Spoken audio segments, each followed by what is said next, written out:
नमो भगवते वासुदेवाय नमः। स्वागत है आप सभी का मेरे YouTube चैनल पर। मैं हरिओम शर्मा आज आपको श्रीमद् भागवत गीता के द्वितीय अध्याय का महत्व सुनाऊंगा।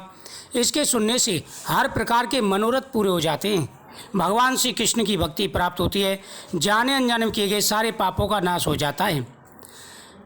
भगवान कहते हैं कि हे लक्ष्मी, प्रथम अध्याय के महत्व का उत्तम उपाख्यान मैंने तुम्हें सुना दिया।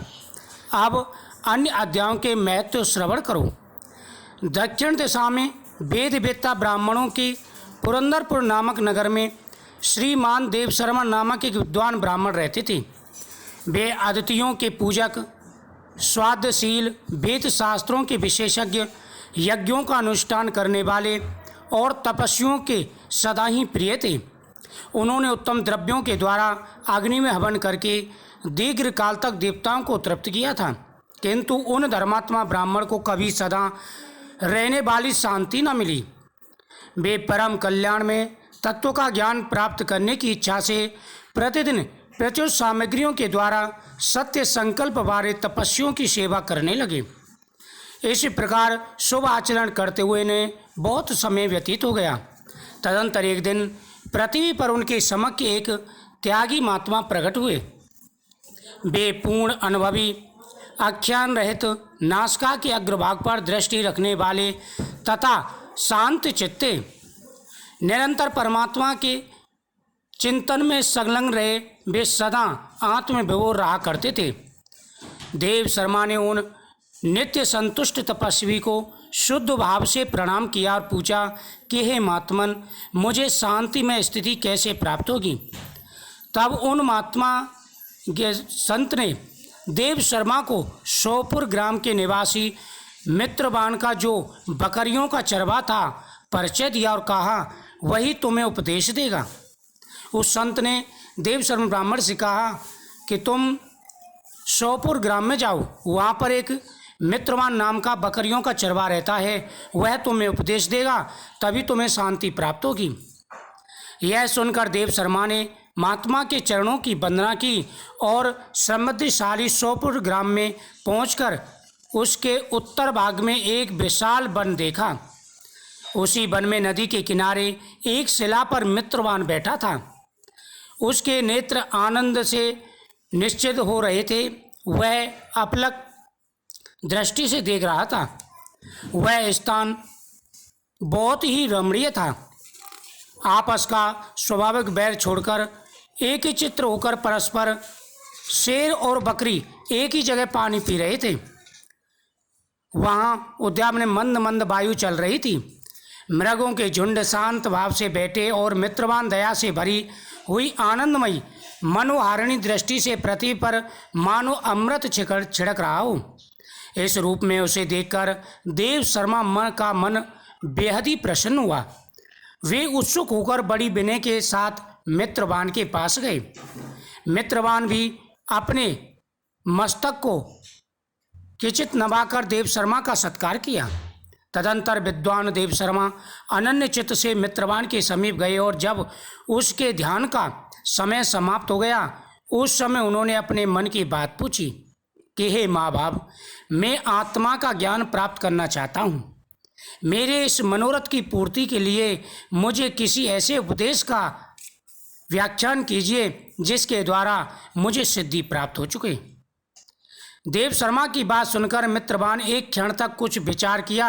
उसके बाद इस प्रकार कहा कि हे विद्वान, एक समय की बात है, मैं वन के भीतर बकरियों की रक्षा कर रहा था। इतने में ही एक भयंकर व्याघ्र पर मेरी दृष्टि पड़ी जो मानो सबको ग्रस लेना चाहता था। मैं मृत्यु से डरता था, इसलिए व्याघ्र को आते देख बकरियों के झुंड को आगे करके वहाँ से चला गया, किंतु एक बकरी तुरंत ही सारा भय छोड़कर नदी के किनारे उस व्याघ्र के पास बेरोक टूक चली गई। फिर तो व्याघ्र भी देश छोड़कर चुपचाप खड़ा हो गया। उसे इस अवस्था में देखकर बकरी बोली, हे व्याघ्र, तुम्हें तो अविष्ट भोजन प्राप्त हुआ है, मेरे शरीर से मांस निकालकर प्रेम पूर्वक खाओ। तुम इतनी देर से खड़े क्यों हो? तुम्हारे मन में मुझे खाने का विचार क्यों नहीं आ रहा? व्याघ्र बोला कि हे बकरी, इस स्थान पर आते ही मेरे मन से देश भाव निकल गया है, भूख प्यास भी मिट गई है, इसलिए पास आने पर भी अब मैं तुम्हें खाने की चाह नहीं रखता हूँ। व्याघ्र को यो कहने पर बकरी बोली, ना जाने मैं कैसे निर्भय हो गई, इसमें क्या कारण हो सकता है, यदि तुम जानते हो तो बताइए। यह सुनकर व्याघ्र ने कहा, मैं भी नहीं जानता, चलो सामने खड़े हुए इन महापुरुष से पूछते हैं। ऐसा निश्चय करके वे दोनों वहाँ से चल दिए। उन दोनों के स्वभाव यह विचित्र परिवर्तन देखकर मैं बहुत विस्मय में पड़ गया। इतने में ही उन्होंने मुझसे ही आकर प्रश्न किया। वहाँ वृक्ष की शाखा पर एक बानर राज था। उन दोनों के साथ मैंने भी बानर राज से पूछा। विप्रवर, मेरे पूछने पर बानर राज ने कहा, आदर पूर्वक कहा, अजापाल सुनो, इस विषय में तुम्हें प्राचीन वृत्तांत सुनाता हूँ। यह सामने वन के भीतर जो बहुत बड़ा मंदिर है उसकी ओर देखो, सामने जो मंदिर है रमणीय मंदिर, उसकी ओर देखो। इसमें ब्रह्मा जी का स्थापित किया हुआ एक शिवलिंग है। पूर्व काल में यहाँ सुकर्मा नामक एक विद्वान रहते थे। बहुत बड़े महात्मा थे जो तपस्या में संलग्न होकर इस मंदिर में उपासना करते थे।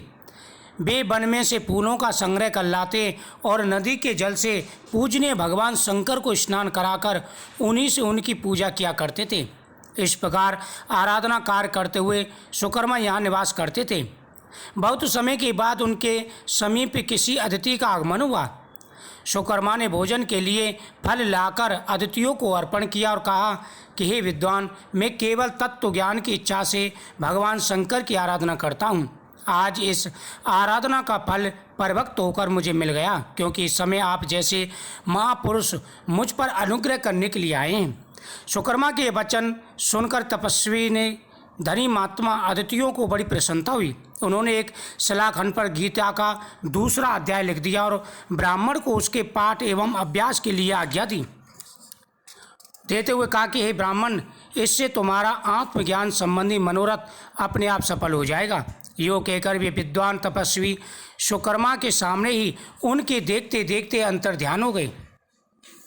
सुकर्मा विस्मित होकर के उनके आदेशानुसार निरंतर गीता के द्वितीय अध्याय का अभ्यास करने लगे। तदंतर दीर्घकाल के पश्चात अंतःकरण शुद्ध होकर उन्हें आत्मज्ञान की प्राप्ति हुई। फिर वे जहाँ जहाँ गए वहाँ उन तपोवन शांत हो गया। उनमें तीक्ष्ण ऊर्जा और राग देश आदि की बाधाएं दूर हो गईं। इतना ही नहीं, उन स्थानों में भूख प्यास का कष्ट भी चला जाता है तथा भय का सर्वथा नाश हो जाता है। ये सब गीता के द्वितीय अध्याय का फल है। मित्रवान कहता है, बानरराज के यो कहने पर मैं प्रसन्नता पूर्वक बकरी और बाघ के साथ उस मंदिर की ओर चला गया। वहाँ जाकर शिलाखंड पर लिखे हुए गीता के द्वितीय अध्याय को मैंने देखा और पढ़ा। उसी की आवृत्ति करने से मैंने तपस्या का पार पा लिया। अतः भद्रपुरुष, तुम भी सदा द्वितीय अध्याय की आवृत्ति किया करो। ऐसा करने पर मुक्ति मिल जाती है और आत्मज्ञान मिलता है। श्री भगवान कहते हैं, ही प्रिय मित्रवान के इस प्रकार आदेश देने पर देव शर्मा ने उनका पूजन किया और उन्हें प्रणाम करके पुरंदर की ओर राह ली। वहाँ किसी देवालय में पूर्वक आत्मज्ञानी महात्मा को पाकर उन्होंने यह सारा वृत्तांत निवेदन किया और सबसे पहले उन्हीं से द्वितीय अध्याय को पढ़ा। उनसे उपदेश पाकर शुद्ध अंतःकरण वाले देव शर्मा प्रतिदिन बड़ी श्रद्धा के साथ गीता के द्वितीय अध्याय का पाठ करने लगे। तब से उन्होंने अनवद प्रशंसा के योग्य परम पद को प्राप्त कर लिया। लक्ष्मी जी, द्वितीय अध्याय को पढ़ने से हर प्रकार के मनोरथ पूरे हो जाते हैं। जो व्यक्ति गीता के द्वितीय अध्याय के एक भी श्लोक को पढ़ते हैं, उनके जीवन में आ रहे सारी परेशानियां दूर हो जाती हैं। एव मुक्ता ऋषिकेशम गुणाकेश है परंतथा न युक्त इति गोविंद मुक्ता तृष्णी भुवः। प्रतिदिन जो व्यक्ति गीता के इन अध्यायों का श्रवण करते हैं, उनके सभी कार्य निष्फल सिद्ध हो जाते हैं। ना जायते मित्रये वा कदाचिन्याम भूत्वा भवता बाना भूयाः अजो नित्यम श्वासो अयम पुराणो न हन्यते हनुमाने शरीरे। अतः प्रतिदिन गीता के अध्यायों का श्रवण करते हुए ओम नमो भगवते वासुदेवाय नमः इस मंत्र का जाप करना चाहिए। मुक्ति तो मिलती है, साथ में जीवन में अपार शांति मिलती है, आत्मज्ञान मिलता है और भगवान कृष्ण की साजुक भक्ति प्राप्त होती है। इस वीडियो को ज़्यादा से ज़्यादा शेयर करें, चैनल को सब्सक्राइब करें, बगल में घंटी बटन दबा के ऑल को दबा दें, कमेंट में जय श्री कृष्ण जरूर लिखें।